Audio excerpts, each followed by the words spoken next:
Orpheus with his lute-made trees, and the mountain tops that freeze, bow themselves when he did sing, to his music plants and flowers, ever sprung as sun and showers, there had made a lasting spring. Everything that heard him play, even the billows of the sea, hung their heads and then lay by, in sweet music in such art. Killing care and grief of heart, fall asleep or hearing die. Shakespeare. Are we not all lovers as Orpheus was, loving what is gone from us forever, and seeking it vainly in the solitudes and wilderness of the mind, and crying to Eurydice to come again? And are we not all foolish as Orpheus was, hoping by the agony of love and the ecstasy of will to win back Eurydice? And do we not all fail as Orpheus failed, because we forsake the way of the other world for the way of this world? Fiona Macleod. It is the custom nowadays for scientists and for other scholarly people to take hold of the old myths, to take them to pieces and to find some deep, hidden meaning in each part of the story. So you will find that some will tell you that Orpheus is the personification of the winds, which tear up trees as they course along, chanting their wild music, and the Eurydice is the morning with its short-lived beauty.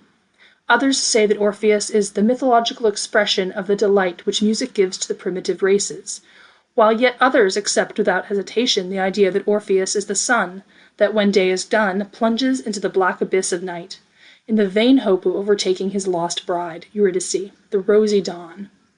And whether they be right or wrong, it would seem that the sadness that comes to us sometimes as the day dies and the last of the sun's rays vanish to leave the hills and valleys dark and cold, the sorrowful feeling that we cannot understand when in country places we hear music coming from far away, or listen to the plaintive song of the bird, are things that very specially belong to the story of Orpheus. In the country of Thrace, surrounded by all the best gifts of the gods, Orpheus was born. His father was Apollo, the god of music and of song, and his mother the muse Calliope. Apollo gave his little son a lear, and himself taught him how to play it. It was not long before all the wild things in the woods of Thrace crept out from the green trees and thick undergrowth, and from the holes and caves in the rocks, to listen to the music that the child's fingers made. The coo of the dove to his mate, the flute-clear trill of the blackbird, the song of the lark, the liquid carol of the nightingale, all ceased when the boy made music. The winds that whispered their secrets to the trees owned him for their lord, and the proudest trees of the forest bowed their heads that they might not miss one exquisite sigh that his fingers drew from the magical strings. No man nor beast lived in his day that could not sway by the power of his melody. He played a lullaby, and all things slept. He played a love-lilt, and the flowers sprang up in full bloom from the cold earth, and the dreaming red rosebud opened wide her velvet petals, and all the land seemed full of the loving echoes of the lilt he played. He played a war march, and afar off the sleeping tyrants of the forest sprang up, wide awake, and bared their angry teeth. And the untried youths of Thrace ran to beg their fathers to let them taste battle, while the scarred warriors felt on their thumbs the sharpness of their sword blades, and smiled, well content. While he played, it would seem as though the very stones and rocks gained hearts. Nay, the whole heart of the universe became one great, palpitating, beautiful thing, an instrument from whose trembling strings was drawn out the music of Orpheus. He rose to great power, and became a mighty prince of Thrace. Not as a lute alone, but he himself played on the hearts of the fair Eurydice and held it captive. It seemed as though, when they became man and wife, all happiness must be theirs. But although Hymen, the god of marriage, himself came to bless them on the day they wed, the omens on that day were against them. The torch that Hymen carried had no golden flame, but sent out pungent black smoke that made their eyes water. They feared they knew not what, but when, soon afterwards, as Eurydice wandered with the nymphs, her companions, through the blue-shadowed woods of Thrace, the reason was discovered. A bold shepherd, who did not know her for a princess, saw Eurydice, and no sooner saw her than he loved her. He ran after her to proclaim to her his love, and she, afraid of his wild uncouthness, fled before him. She ran in her terror too swiftly to watch whither she went, and a poisonous snake that lurked among the fern bit the fair white foot that flitted like a butterfly across it. In agonized suffering, Eurydice died. Her spirit went to the land of the shades, and Orpheus was left broken-hearted. The sad winds that blow at night across the sea, the sobbing gales that tell of wreck and death, the birds that wail in the darkness for their mates, the sad soft whisper of the aspen leaves and the leaves of the heavy-clad, blue-black cypresses, all now were hushed, for greater than all, more full of bitter sorrow than any, rose the music of Orpheus, a long-drawn sob from a broken heart in the valley of the shadow of death. Grief came alike to gods and to men as they listened, but no comfort came to him from the expression of his sorrow. At length, when to bear his grief longer was impossible for him, Orpheus wandered to Olympus, and there besought Zeus to give him permission to seek his wife in the gloomy land of the shades.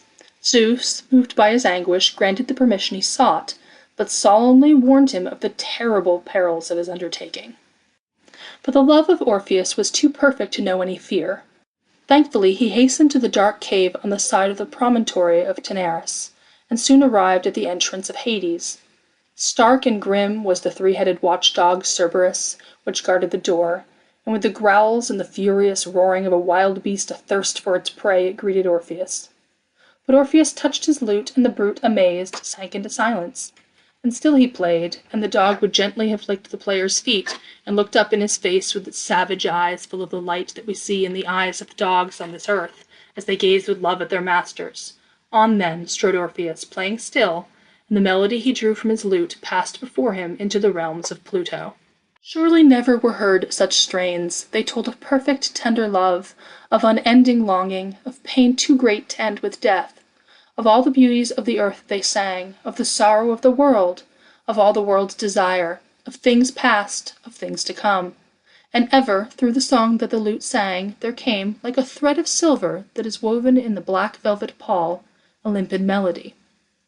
It was as though a bird sang in the murk night, and it spoke of peace and of hope and of joy that knows no ending. Into the blackest depths of Hades the sounds sped on their way, and the hands of time stood still. From his bitter task of trying to quaff the stream that ever receded from the parched and burning lips, Tantalus ceased for a moment.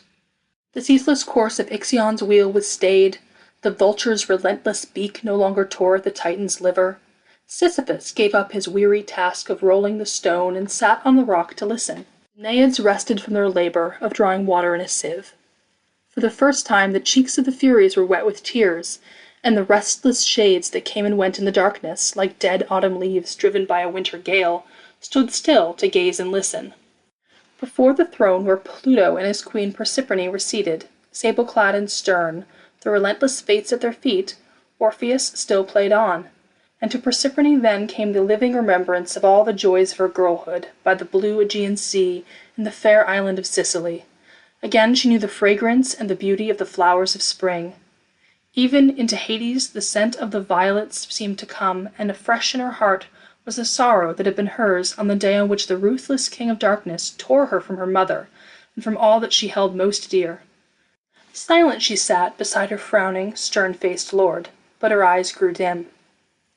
When, with a quivering sigh, the music stopped, Orpheus fearlessly pled his cause. To let him have Eurydice, to give him back his more than life, to grant that he might lead her with him up to the light of heaven, that was his prayer. The eyes of Pluto and Proserpine did not dare to meet, yet with one accord was their answer given. Eurydice should be given back to him, but only on one condition. Not until he had reached the light of earth again was he to turn round and look upon the face, for a sight of which his eyes were tired with longing. Eagerly Orpheus complied, and with a heart almost breaking with gladness he heard the call for Eurydice, and turned to retrace his way, with the light footfall of the little feet that he adored making music behind him. Too good a thing it seemed, too unbelievable a joy. She was there, quite close to him. Their days of happiness were not ended. His love had won her back, even from the land of darkness. All that he had not told her of that love yet while she was on earth, he would tell her now. All that he had failed in before, he would make perfect now. The little limping foot, how it made his soul overflow with adoring tenderness. So near she was, he might even touch her were he to stretch back his hand. And then there came to him a hideous doubt. What if Pluto had played him false? What if here followed him not Eurydice, but a mocking shade? As he climbed the steep ascent that led upward to the light, his fear grew more cruelly real. Almost he could imagine that her footsteps had stopped, that when he reached the light he would find himself left once more to his cruel loneliness. Too overwhelming for him was the doubt. So nearly there they were that the darkness was no longer that of night, but as that of evening, when the long shadows fall upon the land, and there seemed no reason for Orpheus to wait. Swiftly he turned and found his wife behind him, but only for a moment she stayed. Her arms were thrown open, and Orpheus would fain have grasped her in his own. Before they could touch each other, Eurydice was borne from him, back into the darkness. "Farewell," she said, "farewell!" and her voice was a sigh of hopeless grief. In mad desperation Orpheus sought to follow her, but his attempt was in vain. At the brink of the dark, fierce-flooded Acheron, the boat with its boatman, old Charon, lay ready to ferry across to the further shore those whose future lay in the land of shades. To him ran Orpheus in clamorous anxiety to undo the evil he had wrought, but Charon angrily repulsed him. There was no place for such as Orpheus in his ferry boat. Those only who went, never to return, could find a passage there. For 7 long days and 7 longer nights, Orpheus waited beside the river, hoping that Charon would relent. But at last hope died, and he sought the depths of the forests of Thrace, where trees and rocks and beasts and birds were all his friends. He took his lyre again and played such strains as would have won the ear of Pluto to have quite set free his half-regained Eurydice. Milton. Day and night he stayed in the shadows of the woodlands, all the sorrow of his heart expressing itself in the song of his lute. The fiercest beasts of the forest crawled to his feet and looked up at him with eyes full of pity. The song of the birds ceased, and when the wind moaned through the trees, they echoed his cry, "Eurydice, Eurydice." In the dawning hours it would seem to him that he saw her again, flitting, a thing of mist and rising sun, across the dimness of the woods. And when evening came and all things rested, and the night called out the mystery of the forest, again he would see her. In the long blue shadows of the trees she would stand. Up the woodland paths she walked, where her little feet fluttered the dry leaves as she passed. Her face was as white as lily in the moonlight, and ever she held out her arms to Orpheus. At that elm vista's end I trace dimly thy sad leaving taking face. Eurydice, Eurydice. The tremulous leaves repeat to me, Eurydice, Eurydice. Lowell. For Orpheus it was a good day when Jason, chief of the Argonauts, sought him out to bid him come with the other heroes and aid in the quest of the Golden Fleece. "Have I not had enough of toil and weary wandering far and wide?" sighed Orpheus. "In vain is the skill of the voice which my goddess mother gave me. In vain have I sung and labored. In vain I went down to the dead and charmed all the kings of Hades to win back Eurydice, my bride, for I won her, my beloved, and lost her again the same day, and wandered away in the madness even to Egypt and the Libyan sands, and the isles of all the seas. I charmed in vain the hearts of men, and the savage forest beasts, and the trees, and the lifeless stones, with my magic harp and song, giving rest, but finding none." But in the good ship Argo, Orpheus took his place with the others and sailed the watery ways, and the songs that Orpheus sang to his shipmates, and that tell of all their great adventures, are called the songs of Orpheus, or the Orphics, to this day. Many were the mishaps and disasters that his music warded off. With it he lulled monsters to sleep. More powerful to work magic on the hearts of men were his melodies than were the songs of the sirens when they tried to capture the Argonauts by their wiles, and in their downward destroying rush his music checked mountains. When the quest of the Argonauts was ended, Orpheus returned to his own land of Thrace. As a hero he had fought and endured hardship, but his wounded soul remained unhealed. Again the trees listened to the songs of longing. Again they echoed, Eurydice, Eurydice. As he sat one day near a river in the stillness of the forest, there came from afar an ugly clamor of sound. It struck against the music of Orpheus' lute and slew it, as the coarse cries of the screaming gulls that fight for carrion slay the song of a soaring lark. It was the day of the feast of Bacchus, and through the woods poured Bacchus and his Bacchantes. A shameless rout, satyrs capering around them, centaurs neighing aloud. Long had the Bacchantes hated the loyal poet-lover of one fair woman whose dwelling was the shades. His ears were ever deaf to their passionate voices, his eyes blind to their passionate loveliness, as they danced through the green trees, a riot of color, of fierce beauty, of laughter and of mad song. Mad they were indeed this day, and in their madness the very existence of Orpheus was a thing not to be borne. At first they stoned him, but his music made the stones fall harmless at his feet. Then in a frenzy of cruelty, with the maniac lust to cause blood to flow, to know the joy of taking life, They threw themselves upon Orpheus and did him to death. From limb to limb they tore him, casting at last his head and his blood-stained lear into the river. And still, as the water bore him on, the lyre murmured its last music, and the white lips of Orpheus still breathed of her whom at last he had gone to join in the shadowy land. Eurydice, Eurydice. Combien d'autres sont morts de même? C'est la lutte éternelle et la force brutale contre l'intelligence douce et sublime inspirée du ciel, dont le royaume n'est pas de ce monde.